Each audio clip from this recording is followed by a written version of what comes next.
nonfiction group. And we have, it looks to me like our most faithful regulars here with us today. So this is probably about as many as we're going to get. And I just want to welcome you all. About the marriage to the Sufi. Well, thank you. And I guess, is it time to get going, do you think? Yeah, I'd go ahead, Tom. Well, Have fun, you guys. first want to thank whoever makes up these names of books to do, because when I first saw it, I didn't think anything of it. Then I realized I have a niece who has a PhD in Arab studies and is a professor in Montgomery, Alabama, and who just recently, like last week, married a Sufi Muslim who grew up in Syria and fled to Turkey because of what was going on in this book. He's like a bit player Wow. in this whole controversy. And the Sufis are only mentioned once in the book, but I can tell you they've had a hard time, as everybody has over there. And for me, I'm an international environmental lawyer, so I've dealt with the Saudis in these different countries and international agreements, and never knew what dirty little secrets were hiding under their robes, I can tell you that. So I'll start, as a philosophy major, I love that she closed with Kierkegaard, one of the great philosophers who was also fairly religious. And that, did everybody hear that quote in the post note when she's talking about her life? It says, life must be understood backwards, but it must be lived forwards. And I have to say, I love the purity of ideas that goes behind becoming a great pure Islam person. But it seems to me that they're fighting against the arc of history, which had us go to a democratic, and a lot of other countries went democratic and gave rights to women slowly but surely.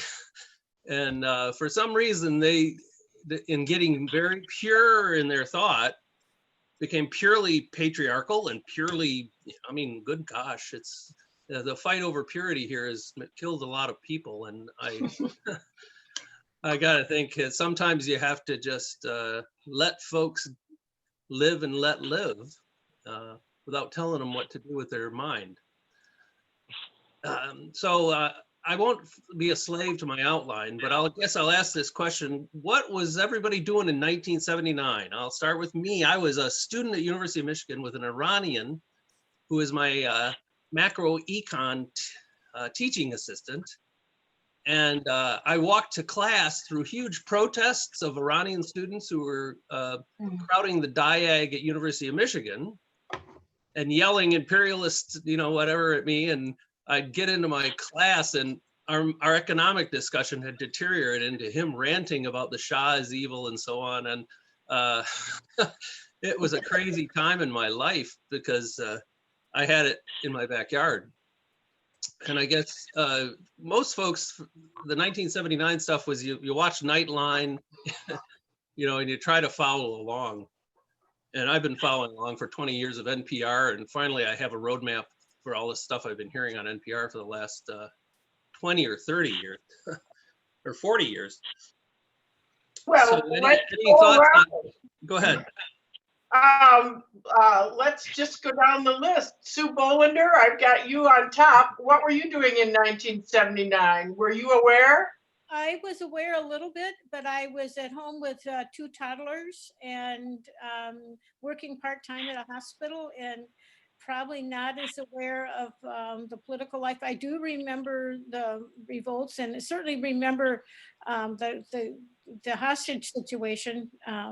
So anyway, I've read a lot since then, and I did read a book by a daughter of the mayor of the main city in Iran, and talked about what that meant to her family and what they lost in that revolution. And she said, you know, it really was going to be to give them more freedoms in the beginning, but they lost so much. And it was really written from Iranian women's perspective. And it was really quite interesting. But at the time, it didn't affect me very much. Sarah Briggs? This is mostly secondhand, but my sister-in-law and her husband were teaching English in Iran at the time of the revolution. And it was very dramatic. They had to escape just with some suitcases of clothes They got one of the last flights out. They were not living right in Tehran, but they made their way to Tehran, and then there was shooting in the streets. Her husband had to go to the airport in the middle of the night to get tickets to get a flight out. And fortunately, they did get out safely. But it was a very dramatic time in our family, needless to say. And they left a lot behind. And of course, they never got back to get any of their other possessions. But fortunately, they were safe. So before that, my sister-in-law had actually dated a Persian student. And so we learned quite a bit about the culture and enjoyed the food and the other things that he introduced us to. But he also had no use for the Shah at all. They were so upset about the repression and the Savak, the internal security force. So it was difficult for all of them. That's all I have. Wado, Aki? I was a principal in suburban Detroit in Wayne, Michigan, and I was adjunct professor at Eastern Michigan. I'd earned my PhD in educational administration, so I was a part-time lecturer at night and on the summer, and a principal of an elementary school. In fact, a number of schools over my career. And not until the 80s did I have reason to think about the Middle East, because my grandson graduated from a college, having been an intern for the senator from Portland, Oregon to Washington. And he applied for a position in the State Department, which he won, and was admitted by Powell at the time to the State Department. And he served, and now he's in his 20th year, and he has been in Yemen. He was in Baghdad when they were bombing it. He was in a metal barracks, and he has been in Paris. Now he's the economic advisor in Kuala Lumpur, Malaysia. So my experience with Middle East was his stories from when he was in Baghdad and in Yemen, and also in Paris. So it's been my interest in the Foreign Service because of my oldest grandson, Andrew Johnson. Thank you. Interesting. Jan Dahlman? I was in a cocoon of motherhood in '79, and other than watching television and being amazed and troubled and just couldn't get my arms around what was going on that side of the world. But personally, I was not affected. I didn't know anyone of that background, and I was living in a town which was very isolated. And so this book has been a major revelation as I look back on what tidbits I got, but what conclusions I drew. Me too. Norma Killalea? I'm like some of you, and was in Pennsylvania with two little children, and thinking often as I read the book that so many of us are caught up with what we need to do to survive and to take care of our own families, and less aware of the larger events in the world. I was so grateful to read this book. And of course, it points again, we've just come through an election that we've all had many concerns about. And it's just a reminder of how grateful we have to be and how much we have to protect the democracy that we all value so much. I thought about friends that I've made over the years, a Pakistani, Algerian native, and a colleague from Iran, and thought about the perspectives that they shared about their early life which did enrich my understanding of the book a little bit. But for the most part, I was just enormously grateful for the book because it did help. It's one perspective, but it did help to tie things together. Right. Suzanne Harrington? I was kind of oblivious to anything about it at that time. And everything we knew was what America did for things. And so we only saw our side of the story. And this kind of breaks into our side of the story in a different way by seeing it through their eyes. Good point. I agree. John Kleinhexel? John, can you unmute yourself? Yeah, you're still muted, John. There's a little, there you go. There. You're good. I am John Kleinhexel, retired pastor, educator, musician, living in Holland, Michigan, graduate of Hope Western Seminary, New Brunswick Seminary. Been pastor of different churches all around the country and the world. Married to Sharon. We're both members of HASP for 15 years. I was in 1979, I was 4 years out from a 22-day visit with 8 of the Reformed Church in America clergy to the Middle East. We started in Cairo and went to Beirut and Kuwait and Oman and Bahrain and Jerusalem. And it began a lifelong interest that I've had in the Middle East. I read a lot about the Middle East and especially about Israel-Palestine. As some of you may know, I was really eager to read Kim Gaddis's work, and it was very educational for me. I have known about the Saudis and the Iranians for a long time. I think well, I can say more about this later, but in 79, I was pastor at the Second Reformed Church in Zeeland. Was there from 76 to 86. And since that 22-day visit in 1975, I have just devoured any and everything that comes out of the Middle East. Egypt, Turkey, Syria, Lebanon, Israel, Palestine, Saudi Arabia, Iran, all of those countries.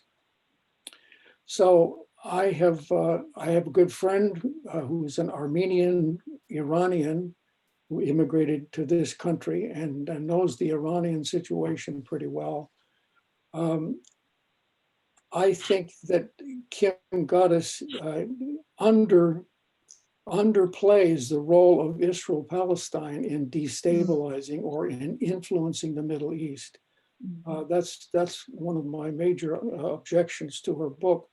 I think their rivalry is very much active, and it is very informative as to what's going on there. You actually have now the theocracy of the Iranian version of a Muslim Islamic Republic, and you have both theocracies to go the theocracy in Israel. Very much of a theocracy now since 1967, where God and country are wedded. They're wedded together. And it is a socio-political thing, but it's also a very religious thing. It's very complex. So I'm really looking forward to today's discussion. Thank you. Thank you. Is everyone spoken, Diana? Yes, and after that, I can just tell you in 1979, I was oblivious with little children and a different kind of politics in this country. In Illinois, we were working for ratification of the Equal Rights Amendment. So I was not paying any attention whatsoever, I'm sorry to say. Well, I will have to say you're segueing nicely into the next issue I wanted to discuss is what is it that makes a nation, first of all, go theocratic like this and then become so patriarchal that they set world records, like being the only nation not to let women drive. I mean, I thought that was an interesting data point. Everybody else, you guys could drive around, except in this one very rich, theocracy with a bunch of men in robes who claim to be purer than God himself. And I got to wonder, how did we get to a nation that gets things so wrong? I mean, I'm religious, but I don't see a need to tell every woman stay in the house. And I wonder, how did this arise out of religion, and how do we prevent it from arising anywhere else? It's a big problem. I couldn't help but think of the use of religion as a tool. We're all conscious of leadership efforts to retain power. That's certainly been even a thought in discussions in this country recently. But leadership and how power and money can corrupt. But in any event, it seems like the bent and the tool that leadership in the Middle East have had is religion. And to attain and retain power, I couldn't help but think that their religion served as a tool for them to attain and gain power, and they used it very effectively. Yeah. If we can get God on our side, that's the big guy.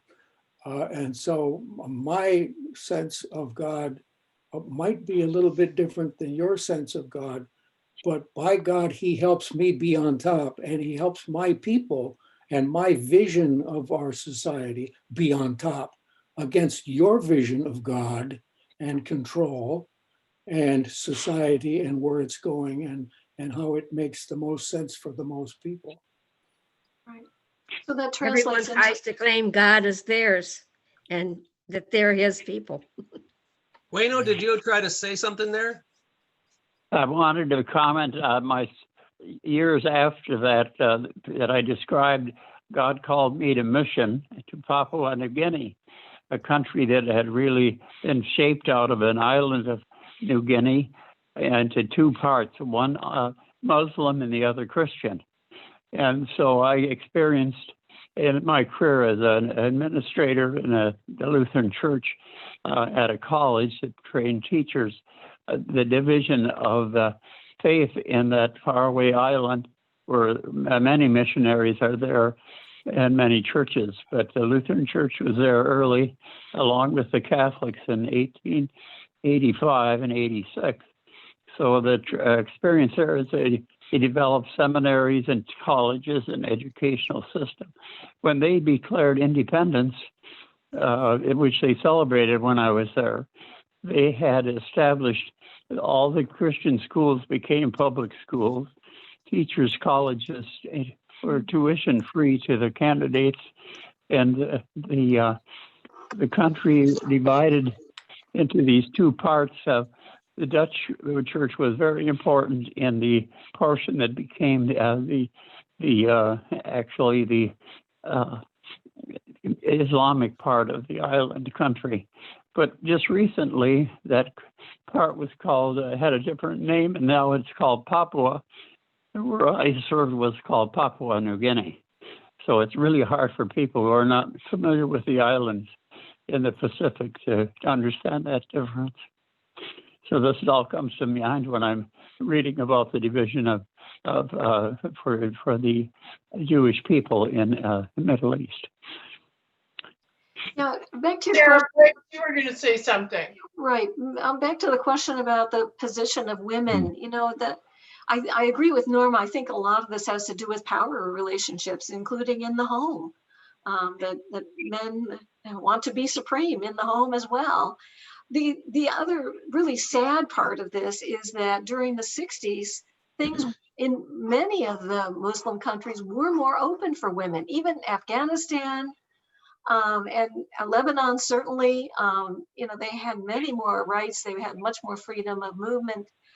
They were very westernized, and I think that was part of it too. When Khomeini and others took power, of course, they were so anti-Western, and so insisting on the veil again was a way to turn away from Westernization in a very visible way. And so women bore the brunt of that, I think, this whole anti-Western thing.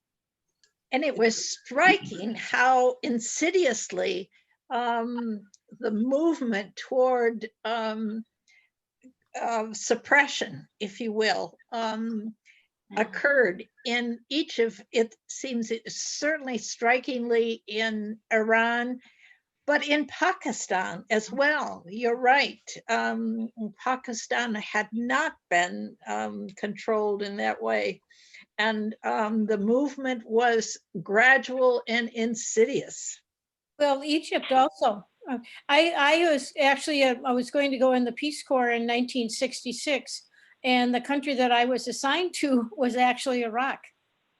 And it turned out at this very same time, I got a head nurse job at Northwestern Hospital in Chicago. So I didn't take the assignment, but can you imagine going to Iraq as a 21-year-old or 22-year-old for a Peace Corps assignment? So it's one of my biggest regrets in life. I really missed an opportunity there. But anyway, but at that point in time, the Peace Corps was really pretty young yet. And I would have been one of the earlier volunteers in a Middle Eastern country. And anyway, so I would have been able to tell you a lot more if that had happened, and have to say it didn't. But it must have been pretty progressive for the United States to send young people over there. So anyway, a little bit different slant on it.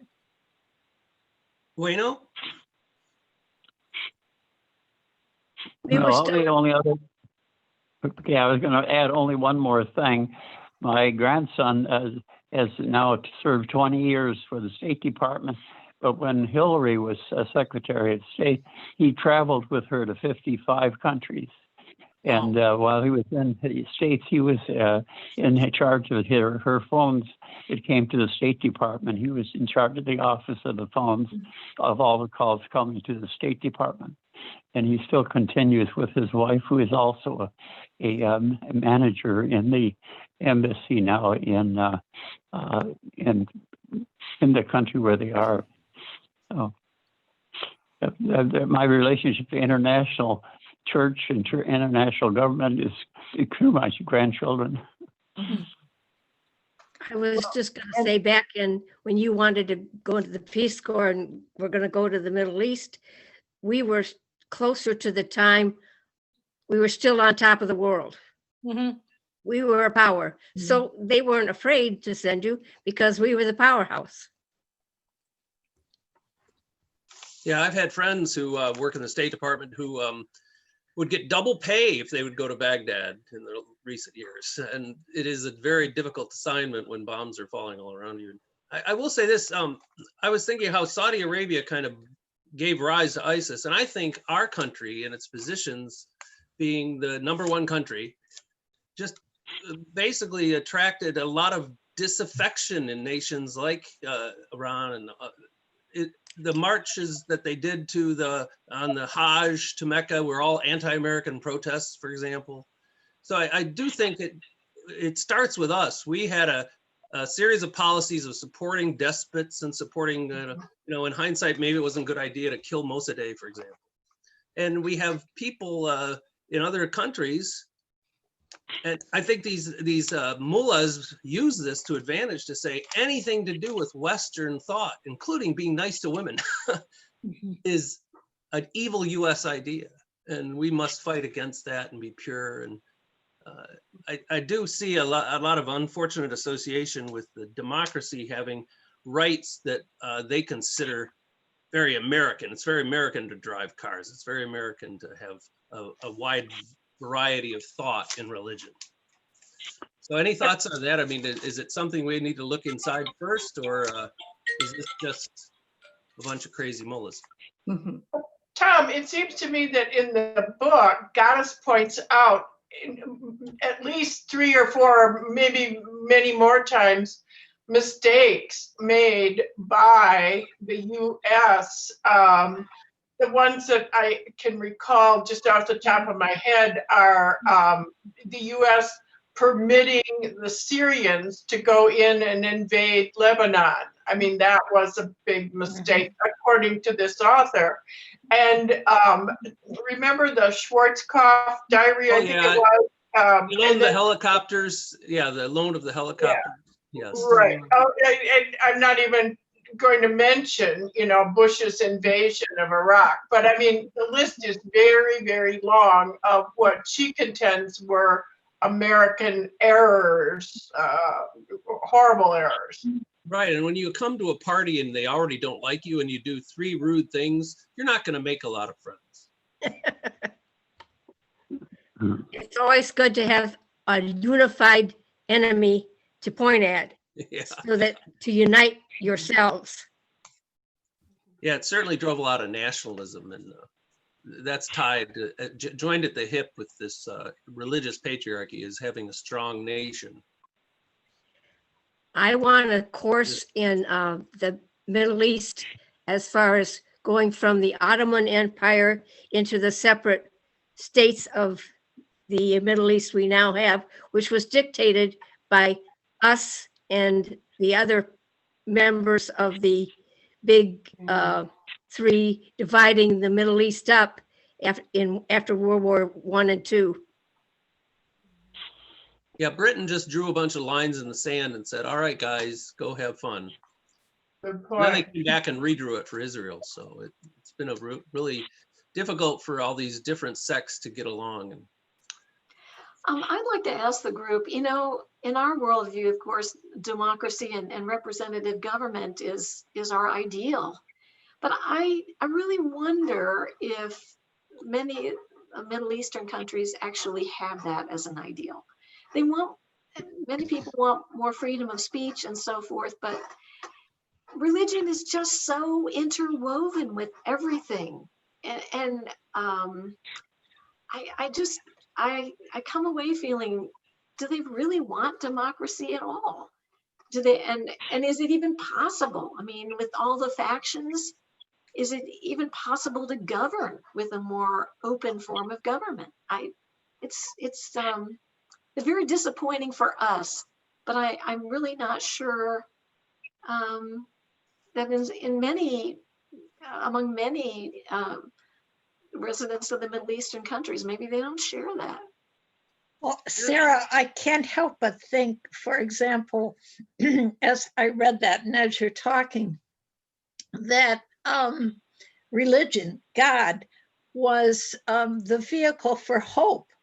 And we see, and maybe that's enlightenment, maybe that's where we were when our country was founded, but we see listening to the collective voice of people being instrumental to guide decisions for the country. I couldn't help but think, as I read this, that for many in the Middle East, particularly those who were disadvantaged, that faith, God, the aspiration for a better future, unlike ours through democratic processes, their faith for a better future was entirely focused on God, on their God, and it became shaped by their vision of that. So often I think about this long conversation I had with a Palestinian that was being oriented, or that I was helping to orient in Michigan Department of Health, to Public Health, and this long trek up to Traverse City for one of the projects that we were working with. And the thing that we just debated so much of the way was honor killing. and his belief that honor killing was an essential part of maintaining order in their community. But I have to also speak to, for example, when we talk about cultural differences, the sensitivity that I had, for example, to his feelings about Americans and the West and the exposure of bodies, the fact that there is quite a bit of drinking. And there is, for example, he would contend that the traditional Muslim view of interest, that if money is needed by someone and you loan them money, you don't gain from that. You don't charge interest. You allow them to have the money with the understanding that it's going to be paid back. So I think there's some, at least as he, and John, you can maybe react if I'm wrong, but some of the things that he would talk about Americans and his need to come to grips with life here. And much of that was alcoholism and the orientation of the country to sexual photography and so forth. It's not totally off base. And I think that creates a part of what I understood as their rejection of the way Americans live. Yeah, my sense is that in Iran and Saudi Arabia particularly, and also in the United States, there's a desire to get back to truth, get back to decency, get back to God's way. Muhammad created a society that worked. So there's a sense in Egypt, Iran, Saudi, Turkey particularly right now, if we could just get back to that, if we could just have this true way of life, things would be so much better for not only Muslims, but Christians too. And so in the United States and in Israel, you have this sense to some extent, let's find God. Let's get back to God. Let's do things God's way. And so you have this sense, a lot of secularists in the United States and Israel and other places saying, well, no, let's not talk about God. Let's talk about values. Let's talk about decency. Let's talk about moderation, doing things in a democratic way. Let's not try to harness God for our agenda. And so you've got this tremendous conflict with people who want to create a Christian nation or a truly Jewish nation or a truly Muslim nation as represented by Saudis and the Iranians. And so part of it is a control issue, isn't it? We want to control our own destiny. We want to be in control, with God, of course, giving us help along our way.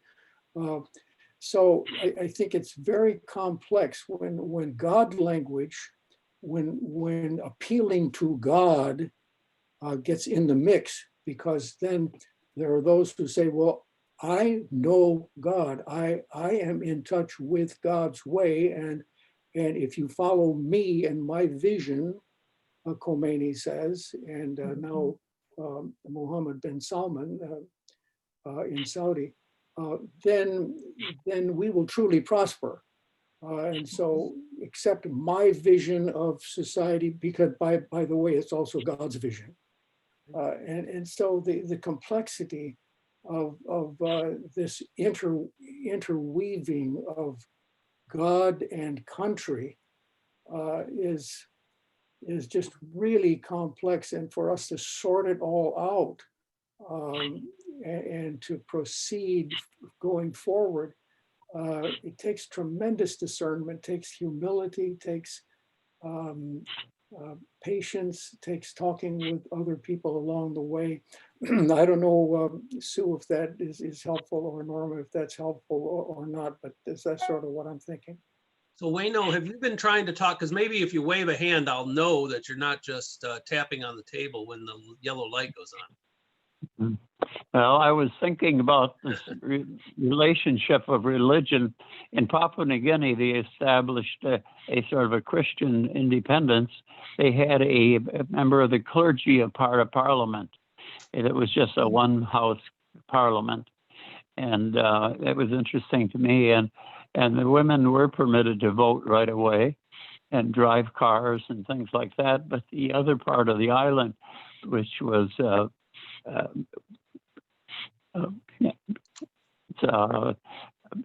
not Christian, why they had women were really kept in their early category of almost slaves to the men.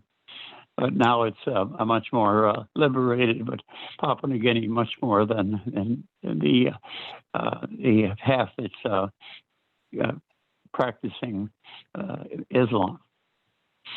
So at the other side of Islam, do they have what rights for women in the Papua side, the Muslim side of New Guinea? Papua side, they have a vote. But they are committed to marriage and they have still bride price and things like that I had to learn about. Okay, interesting. No, I think I learned from this book that during the Arab Spring, the people really wanted a revolution, but what they got after the revolution wasn't really what they were hoping for. They were hoping for more freedom and independence, and not a dogma person in charge. But then they got the really conservative dogma and the religious people taking over. And I think the results they were hoping for were really, and same thing in Iran. They had the communists and the revolutionaries, and all of a sudden when Khomeini came in, just clamped down on everything. So really the results that people were hoping for, I don't think is what they've gotten, but there's a really hard way to break out of it. I mean, I think the young people in Iran have been trying to break out of it for a long time, but it seems almost nearly impossible. So, and having the sects of religion kind of get fighting against each other, the way they manipulated people is really interesting too, I think, because they're really all Muslims, but they started killing each other, and that's really new. They didn't do that in the past. So it's a really dilemma. I'm glad I'm not living there, because I think it's very, very hard. John, I think the pattern. You have Go ahead, to Jan. think of all Yeah, three go religions. John, I think the pattern that you cited with people being wanting something, and then people, the man or the person with a vision comes forward and they latch onto that, and then it's never quite what they expected. I think that just plays out even most recently in the United States, when you see the rallies that Trump has elicited, and that continual pattern of "I will follow you no matter what."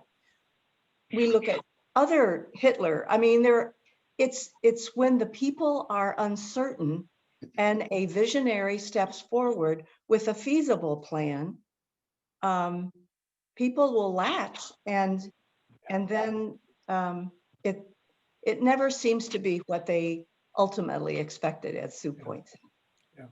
Yeah, the Trump phenomenon has been really astounding to me, especially the way fundamentalists, and I don't even call them evangelicals, I say fundamentalists who have this vision of Israel as the end all and be all, and we have to do everything we can to make them flourish, because then we will flourish.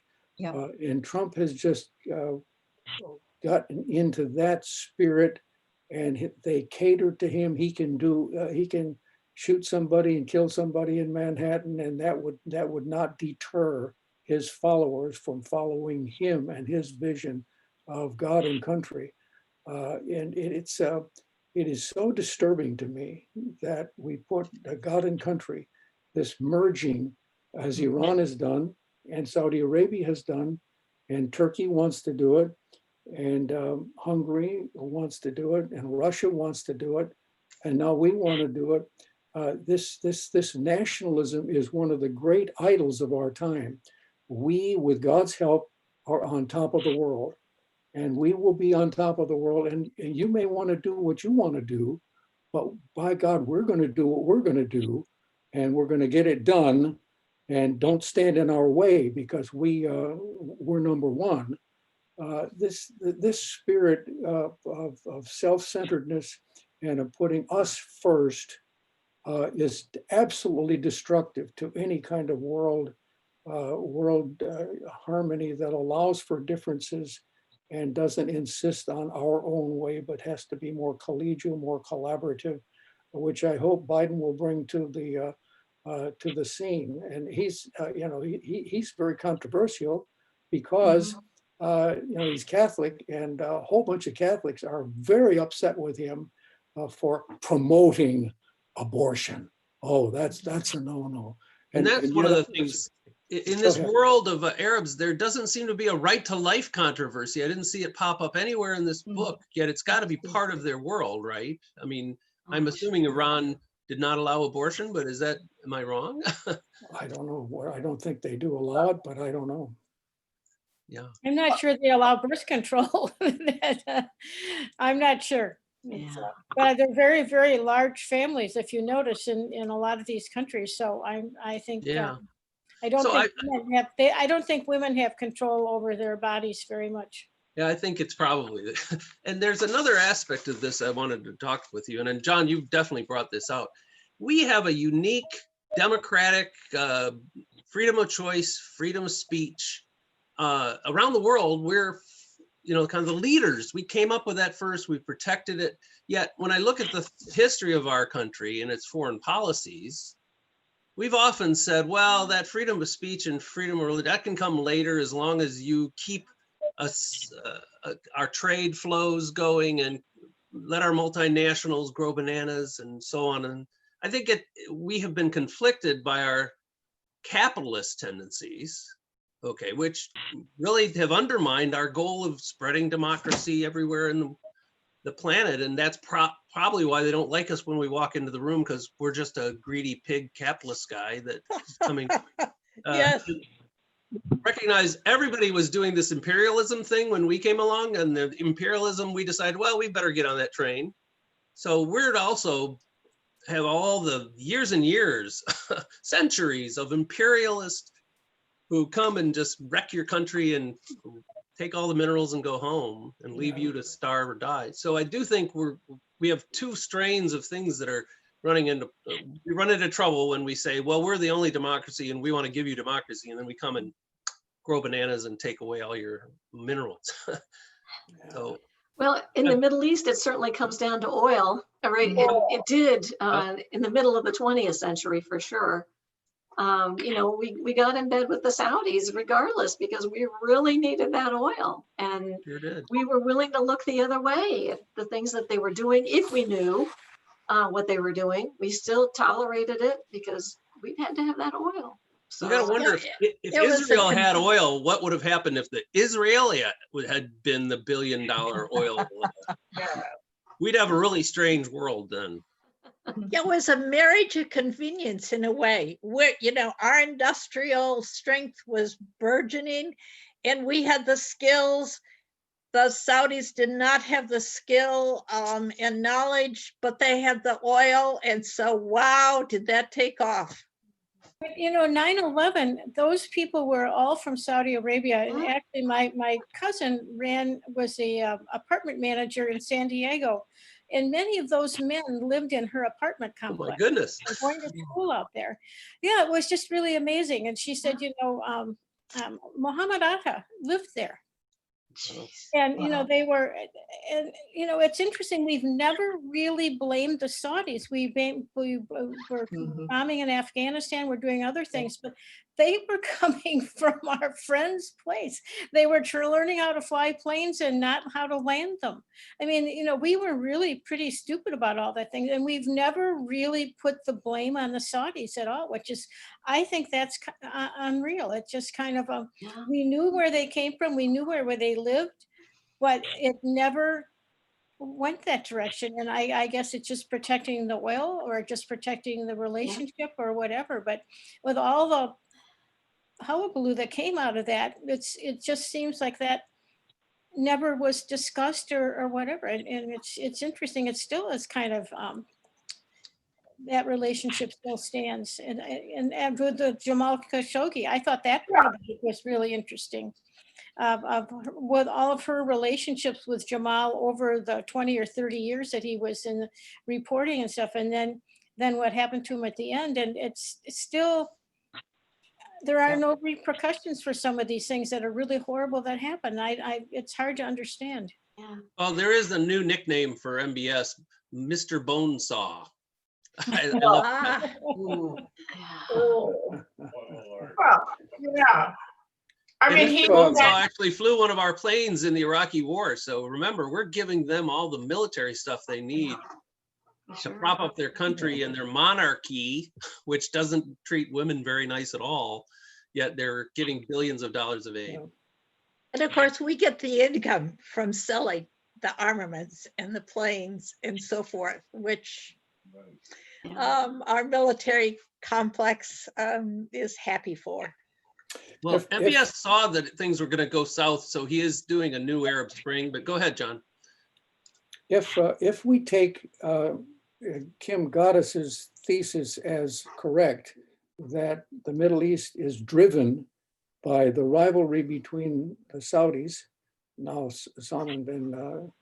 Mohammed bin Salman, and the Iranian Revolution, Khomeini and his gang, then the United States has clearly sided with the Saudi theocracy as over against the Iranian. So we are assisting Saudi in their proxy wars against the Yemenis, against whoever they see as the enemy, because we and Israel see Iran as an existential threat to our hegemony in the Middle East and the whole world. So we are going to side with the Saudis and totally rub out the Iranians. And so I don't know where that's going to lead. Trump has totally minimized the atrocity of the brutal beheading of Khashoggi, the Washington Post guy. And so Iran is the arch enemy. Iran is the anti-God, is the Satan. And so I don't know where all that is going to lead. Because even, there's the fear that he's going to make an effort before he gets out of office. He's looking for an excuse to bomb or attack Iran's supposed nuclear facilities, which would be just a terrible, terrible mistake. And it would lead to untold chaos globally. Probably World War III. And actually, ISIS was the product of Saudi Arabia, which we had to go stamp that fire out, which was all Saudi Arabia's Sunni, mullahs or whatever they are, creating their own Islamic Republic. Not that Saudis liked them, but they certainly did create a Sunni Islamic, another Islamic Republic. But this one's Sunni, not Shia, like Iran. Sunni Islamic versus the Shiite Islamic Republic, right? Yeah. And that goes way back to shortly after Muhammad's death, when different cousins and different grandsons split, right? Yeah, and Yes. Aisha and all the rest. I'm Irish, so I don't have any, it doesn't surprise me that people will go at each other's throats, but I never knew until I read this book exactly what is going on between the Shias and the Sunnis, and who's a Shia and who's a Sunni, and it's still very complex, and I'm not going to hang on to it for long, but now I feel I at least have a grasp of what's going on with the. Do we know the basic difference? I mean, they're both Islam. What is their ignition point, which says, no, this isn't right? Do you know that, John? Yes, well, the Sunnis had the view that the best person should emerge as the top leader of the Muslim revolution, and the Shiites felt that it had to be a blood relative of Muhammad. And Ah. so they got all twisted up on that issue, and there was bloodshed, and so there was division, and there's been that kind of division from the 600s and 700s, and they've mostly tried to make peace with each other and allow for these differences. But in times like now, when there is such chaos and such bloodshed and violence, it is making their division Mhm. more More. pressing and more intense and more violent. It's really unfortunate. So it didn't have anything to do, Go ahead, Diane. I it think did, somebody started trying to talk there and I jumped on Fatwa, but who has it something doesn't important? have, it doesn't have anything to do with religious precepts then. Not really, no. Interesting. They each have their own version of the Quran, though. They each have a different twist to certain things. You read that in when there was a taxation being laid upon the Shia that said that's not in their thing. That's Right. from the The Sunni law. book Mhm. that you took that. So there are differences in that sense. Well, and I think the Wahhabis, there's a Oh, go ahead. Sunni, the Wahhabis in Saudi Arabia are the most conservative and the ones that have the, and that's a part of the Sunni thing, but they have different sects within the Sunni and the Shia, depending on, so, and it's just like anything else. Once everything wants to one up on being more conservative or more radical than the one Mhm. before. And that's like with the Salman Rushdie book. First it was printed and they could read it and it was okay. And then Khomeini decided that, I think he was the first one decided that they banned it, and then they did it again in Saudi Arabia, and then they started killing the people that were even translating it. But it's like it spreads like, okay, you're going to be this conservative on it or radical on it. I'm going to be one more, one up you on it. And the competition between Khomeini and the Saudi Arabians was I found that very interesting and challenging. It's, They did start to compete on who's going to give women more rights at the end. I thought that was interesting. Suddenly now they're trying to compete about who's going to get the good press for letting a woman get behind the wheel. But one thing I wanted to talk about, and John, you triggered it, was that my understanding of the fatwa used to be a way to be personal, a revelation in your own personal life. And that their community fatwas tended in that direction, but somehow we got to the fatwas where we're killing authors for writing books. And I think fatwa is something that got a little out of hand here and should never have been, I'm the guy who's going to go kill somebody for writing a book. Yeah. The fatwa is a tool of somebody in control or a prominent imam or spiritual leader. And when he says something like that, depending on the amount of authority that he engenders, you take it to heart. So the guy who wrote the novel, is being protected even today from assassination. But the fatwa is sort of like the Pope making this ex cathedra pronouncement about what's right and true and in the direction we go. And so the fatwa is comparable to that. And it can be inflammatory, it can be influential, or it can be blown off as, oh, he doesn't know what he's talking about. He has no authority. I don't respect him. I think it's very maybe 6th century or 16th century to say somebody who wrote a book, instead of saying nobody read the book, say, okay, everybody go kill the guy who wrote the book. That's a big distinction in the fatwa world, and very destabilizing in the global order. Right. But both Iranian version and the Saudi version of the Islamic Republic are very mission-minded. The Saudis forever have wanted to export their revolution to the whole world, Africa, Asia, Europe. They are the Wahhabis, as Sue has pointed out. It's an extremist form of Muslim, of Islam. And now Iran has said, well, we have our version of truth, of Islam. and we want to export it everywhere. And we're going to prosecute this everywhere in our region and all around the world. And so for some reason, the Israelis are more worried about the Iranian version of the Islamic Republic than the Saudi version. They're cozying up to the Saudis.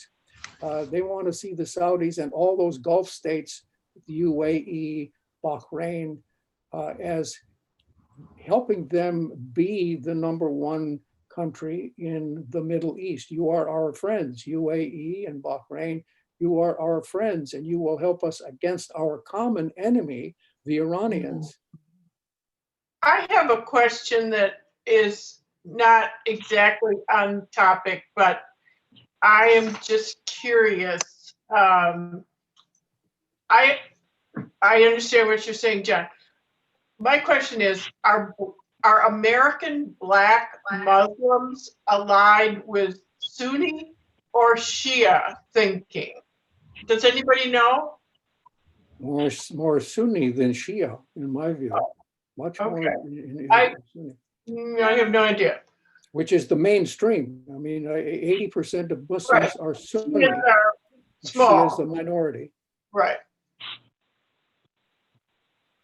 Well, I have to wonder if we, when we decided to go ahead and become the energy consumers of all time, like we consume 4 times more than any other person. We take daily showers, we air condition, we go crazy. Is there a way that with the Saudi oil starting to go away? I mean, it's going away at both in the importance as an energy source, and it is drying up. And MBS knows that.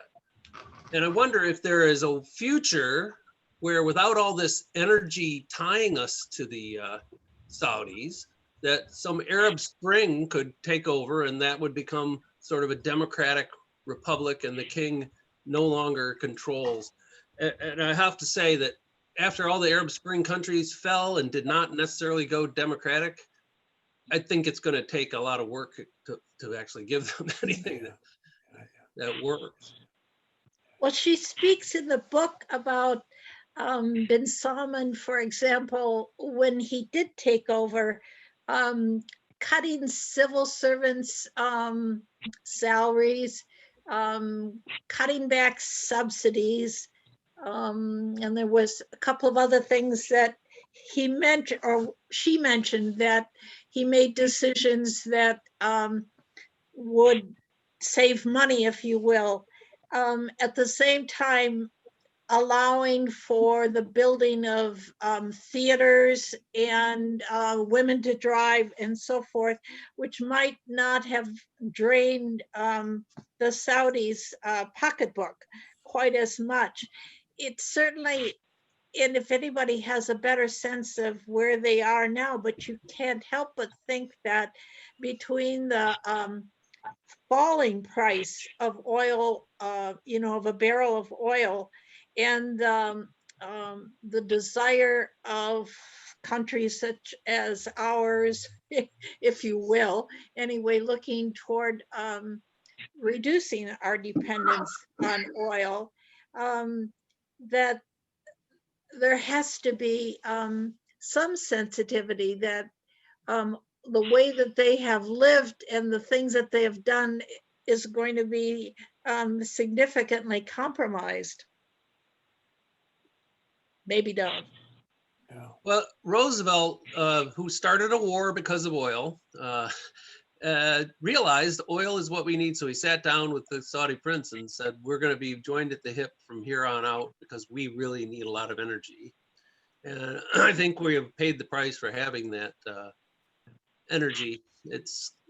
Climate change is another aspect of this that might play a role in undermining this energy dependence that we have. So yeah, and that'll cause a lot of social unrest and refugees from hot nations that can't air condition. So I think we do have a lot in the future where the Saudis and their Wahhabi Muslim is going to play a big role in how our global society orders itself. So Well, Norma, you bring up a very interesting point. Now that the United States, because of fracking, is more energy independent, especially with oil and natural gas, this would presumably lessen our desire to cozy up to the Saudis. We don't need their oil anymore. We're oil sufficient. So that's an interesting point. I don't know if it will play out in the long run. But what we are really happy about, Trump especially is happy about with the Saudis, is that the Saudis are mobilizing other Gulf states to support Israel and their efforts to be in control on our behalf. Let's remember that. They are our Middle Eastern surrogates for United States global control. And so we are not going to abandon the Saudis. We want to enlist the Saudis in support of unquestioning support of Israel as God's chosen. And by the way, we are also chosen like them for global control. So I don't think we'll ever, as I'm talking and thinking out loud, I don't ever think we will discard or minimize our close relationship historically with the Saudis.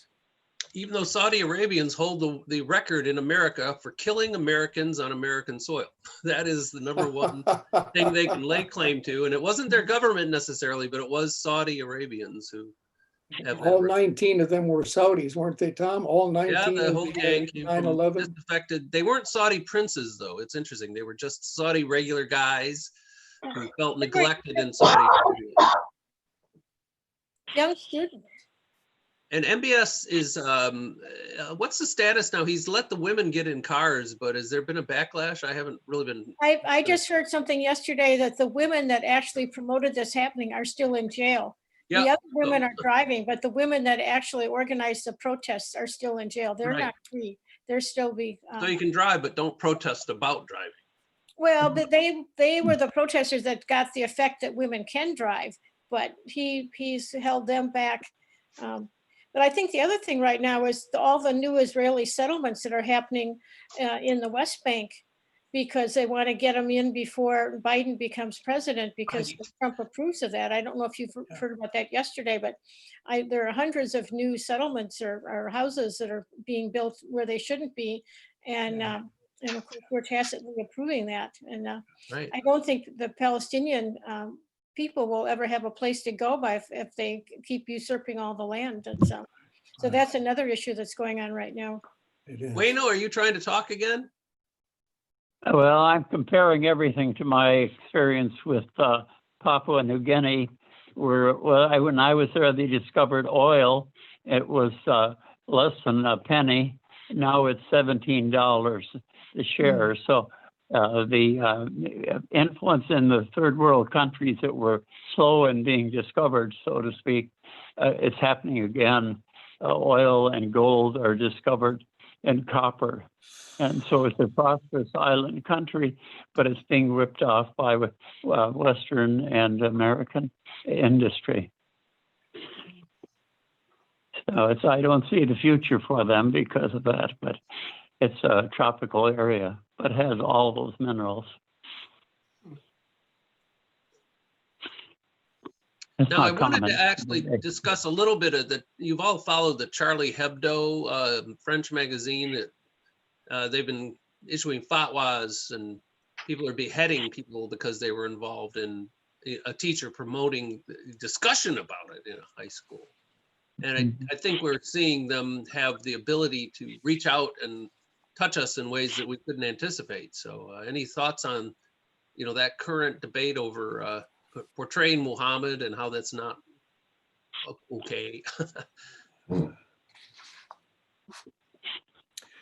Can I read a passage from page 333 of the book? Please. And have us discuss this? In the middle of 333, in focusing mostly on the actions of Iran and Saudi and the multitude of local players, I did not intend to absolve America for the many mistakes it has made and the deadly policies it's pursued. Americans' actions have fed and aggravated local dynamics. And here's the key sentence. President Trump's decision in May of 2018 to withdraw from the multilateral nuclear agreement with Iran and the additional sanctions he imposed on Iran dramatically raised tensions in the region, almost bringing it to war. But Saudi Arabia and Iran have agency. They make decisions based on their interests and drive the dynamics too. This endless self-reinforcing loop of enmity cannot easily be broken. I think she's right about that. There is a terrible and a tremendous rivalry between those two Islamic republics. And they are wanting to export their version. And our version, the Israeli United States version, is diametrically opposed. Our theocracy, if you will, is diametrically opposed to their theocracies, both of them. So you have a three-cornered, seems to me, theocratic state. Our theocracy is the merging of God and country, with our nation number one. And by the way, God is helping us. The God of America is not going to let us fail or be defeated. So that's a three-cornered, very religious thing, even though we wanted our democracy. We want our democracy not to be blatantly religious.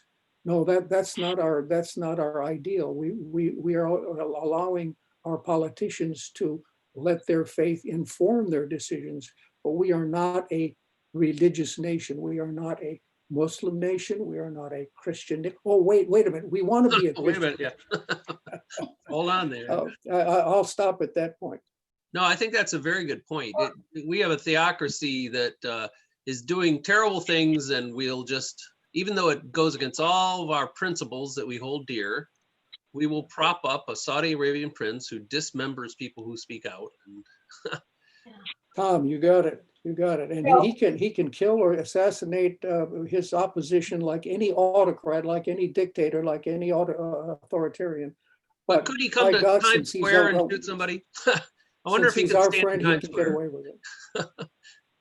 I found The her only guy who can stand at conclusion- Times Square and shoot somebody and get away. I think so much of our relationships with other countries though relate to our manufacturing of planes and bombs and military equipment. And so much of our wealth is related to that. We don't Right. want to give that up. And we really don't think or care too much about who we sell it to. And Right, and especially- every war we make profit. Right. I mean, it's a very sad sense of, Yeah. so I don't think that, we have a very moral direction or humane idea of our policies towards other countries in terms of arms and bombs and whatever. And pretty soon we're going to get bombed with our own bombs, which is going to be really an interesting phenomena. Right. That's why I found the conclusion of her book so discordant or strange. At the very end, she writes in the last chapter that she had to choose between hope and despair, and she chose hope. That was very mysterious to me because I saw no real reason for hope. All of the people that she quoted and all of the people that she named at the end, it seemed to me, were in exile. And I would just quote near the end, the paragraph right after the paragraph that John just read says, many of the people I spoke to, those who had not taken sides with either Iran or Saudi Arabia, believe there is no way to diffuse the paranoid, vengeful insecurity of Saudi Arabia and to curb the militant ardors of those who feel threatened by Iran's expansionist designs without first altering the nature of Iran's regime. So to me, it was inexplicable that she found hope. So that's my question. Did anyone find that odd? I think that was her only choice, honestly. If you're going to give people a book that's got all this disaster in it, you have to say there's some hope at the end. It's light at the end of the tunnel, and I don't think it's a train, I guess. Well, she was born. She was born in Lebanon, right? And maybe she had some hope for her own country too, that there would be peace someday. You know, I'm talking with college professors about the Middle East, people who've been there and taught about the Middle East for a long time. They point out that we Americans always want solutions. We think these problems can be solved. You know, we are the optimists, or we have been historically, I think. And they said, no, this is a case the problems are intractable. And, you know, we may move it one way or the other a little bit. We may have peace for a little while, but it's just an intractable problem that, you know, somehow I think we have to accept maybe the violence can be moderated, possibly, but the divisions are just going to be there. Yeah. And well, unfortunately, I think that's true in the Israeli-Palestinian conflict. And I think that's, to me, that's where it hurts the most, because I you know, there should be a two-state solution there or something. But again, in talking with professors who've been there and talked to people, they say the longer you're in Israel, the less clear a solution becomes, because it's so complex. There's so many competing interests. I would love to expand a little bit more on the Israeli-Palestinian thing, but here in following up on Diana, that last sentence, it's really key. Or the last two sentences. I wrote this book for those of my generation and younger who are still asking what happened, and who wonder why their parents didn't do anything to stop the unraveling. Well, there is a great unraveling going on in the world right now. To say nothing of the COVID thing, institutions are unraveling. And then this is what she says about hope, Diana. I hope the book provides them, that is the younger generation, with some clues and helps them find a better path forward.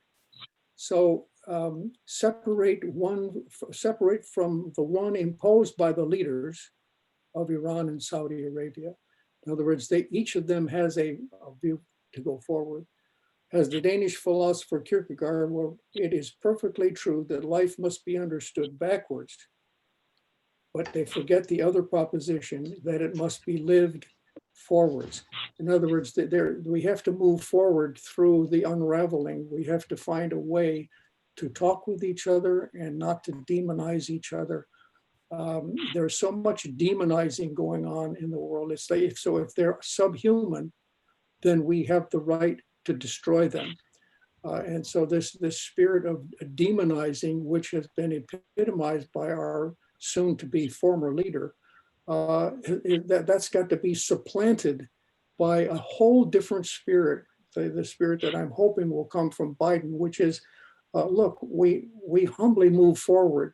We don't have all the answers. We want to be in consultation with even enemies. We want to move forward in a way that's responsible, that's listening to different voices. We may not have the exact way, but we're looking for the way.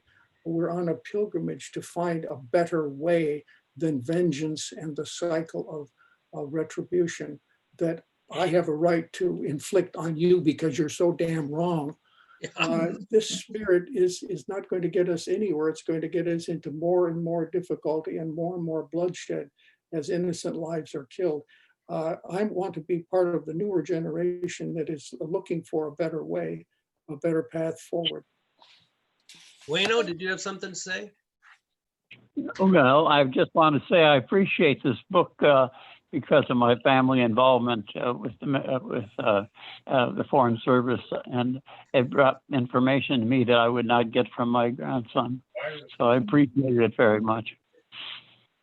I really want us to look back too, because these countries really were very progressive in the 60s and 70s and even into the 80s. And then when the theocracy moved forward and became more and more autocratic, they really wanted to get rid of the despots. They didn't really want to get what they have now.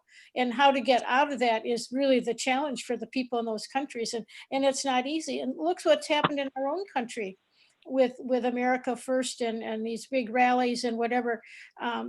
You get someone that's charismatic and gets people in this situation, and it's very hard to move back from it. And I think our country is going to struggle for the next 4 years trying to be more even-handed. So we can't be too judgmental. They didn't get what they were hoping for sure, and how to get rid of it is really another huge struggle. So they've had more Western ideas and more progressive, and they lost singing and dancing and all kinds of wonderful things. They Theater. banned fun. No fun. No No fun. fun. No fun. That's for sure. No fun. When you just say you take music away from people, you can't have music. You can't have anyway. So it'll be interesting to see, but it really is a struggle for the individuals in that country. And we can't really in our own country make it better for them. It has to come from within and be able to overcome it. And obviously they tried with the Arab Springs, and it didn't get the results they wanted. So I really have a lot of empathy for the individual people in those countries, because it's got to be a real struggle just from day to day of how to. In terms of Arab Spring, a lot of what drove Algeria to the first Arab Spring country were grain shortages. So I think COVID is driving a similar, the bottom rungs of society are getting it in the chops, really. They're losing most of their economic support. And I wonder if that could be a wave, kind of a green wave or whatever you want to call it, that unravels some of the hold that these autocrats have on their people. Because if you're starving, you're willing to take a bullet, basically. You're willing to march and try to bring down a country because you don't have any other choice. Any thoughts on whether the COVID wave might have some influence on the hold these autocrats have? That's a very interesting question, because I think that we have to be really conscious about conditions that influence. She said more than once, what happened? And I'm thinking about the book that we're going to discuss next month, and that I've read, When Time Stopped. And of course, that focuses on the insidious but small changes that occurred in Germany that allowed the Nazi regime to take over. And so when we think about the question, what happened in those countries, and why, what was it that did not bring about a more successful cessation of the things that were happening in those countries? We have to really think about those kinds of things for our own country as well, in terms of what are the conditions that have somehow allowed these things to happen, and does an educated and democratic society prevent going that far? Good question. Yeah. Other thoughts on the COVID wave and whether the black wave has anything, whether this massive elephant might be hit upside the head with a 2x4 and take a turn that we can't expect? Suzanne, were you going to say something? I had wanted to comment earlier about the irony that all of the religious groups that were mentioned, Christianity, Judaism, and the Muhammad branch of religion, all stem from the Abrahamic philosophy, or Right. the branch of the Bible. Mhm. It's all Genesis and Ishmael taking off, Yep. Yes. And a question too, are we a good representative of democracy for other nations to point to, yes, we want to be like that? Because we're showing our weaknesses right now in we our haven't democracy. been a good role model, I don't think, but Did anyone read the poem on chapter 5 about do not reconcile, even if it is written in the stars. And I was curious about that, so I looked it up online, and it really opens up your mind to what was going on, because we think of the Middle East as being ignorant in that, but look at Persia and all those countries, all the things of science and that they had brought into the world too, not just the Greeks or the Romans and so forth. Arabs invented mathematics, basically. It really opens up your eyes to things. So look that up if you want to get your eyes opened a little more. Okay. So speaking of science, does anybody think Iran will do a nice deal on its nuclear program if Trump ever leaves office? I think he probably will.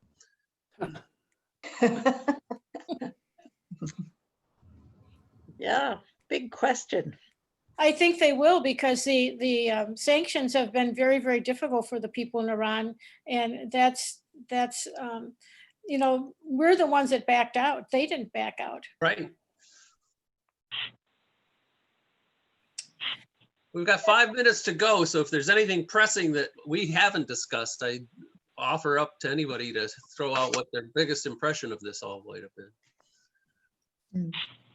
I guess the last thing that I'd like to say is as Sue is kind of alluding to too, I think we have to separate the governments from the people in some respects. And I think she's right about empathy. But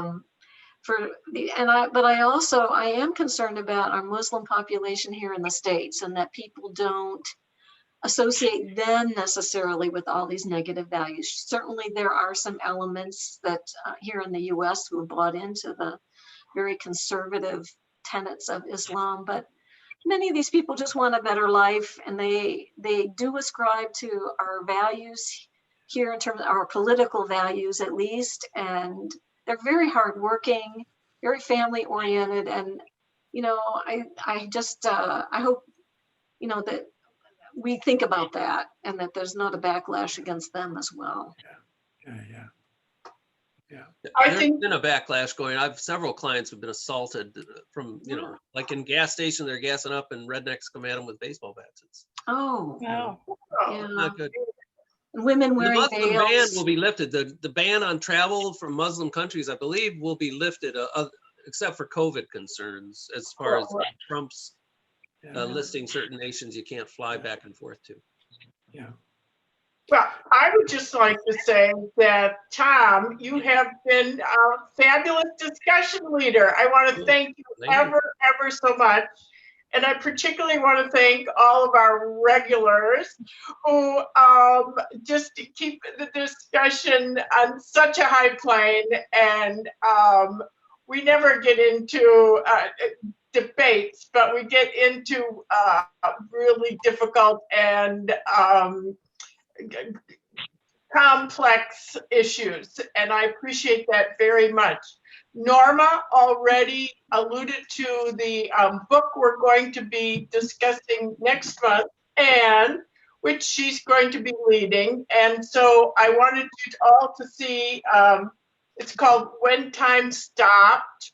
I think everyone will enjoy it, and it is just recently out in paperback. If you do not have a copy yet, it is When Time Stopped is obtainable in paperback. So I want to thank everyone for participating today, and I particularly want to thank you, Tom. It was just terrific. Thank you. Like I said, I have a very personal reason to get to know this area, since I have a new cousin-in-law that I'm going to have to talk to about all the crazy things that he's lived through. So I appreciate giving the time. We'll talk some more, okay? Yes, and John Kleinheichel, do you have a relative named Bob who lives in Spring Lake? Because we know a Bob Kleinheichel quite well. Why no Bob Kleinheichel? That's my son. He's your son? Okay. I'm talking to his Absolutely, dad. yeah. Great. Oh, My beloved one and only son. Yes, indeed. Well, I can hear his voice in your voice, so. Ha ha ha. Yes. Hey, Well, I wanted to mention, I told Lois Boersma is going to join our discussion next month. And so if any of you have difficulty getting a copy of When Time Stopped, she is more than willing to loan her copy. So let me know if there is that kind of need. Yeah, I don't know. Did the governor close bookstores or are they open still? Open. Because there's always Amazon, right? I think retail is open. Okay. Yeah, I think Reader's World will take, you can call them and they'll get you a book, any Oh, book. good. Mhm. Yep, Well, and they are actually, good. I got a book from the interlibrary loan. It's in, I'm going to pick it up today, and I think there were more copies. So you can even order it online from Herrick and probably get a copy from the Oh, other great. library. Kim, is it still open for registration for that discussion on When Time Stopped? Yep, just go to hope.edu/hasp/classes. Yep. Or online to our website. Yeah, they're all still open. Okay. I wanted to mention about that quote that I was talking about at the top of chapter 5. In there, they had listed that prosaic writing was about things of the world and politics and that, but poetry gave the chance to put other ideas out. It was the voice of thought. And they've had a lot of good poets over the years. So, The Iranian Persian poet Rumi comes to mind right away. right. Right. Well, thank you all. Thank you, Kim, and we'll see you next time. Take care. Thank you, folks. Have a I'm good gonna day, sign everybody. off. I have a- Hey, Bye, everybody.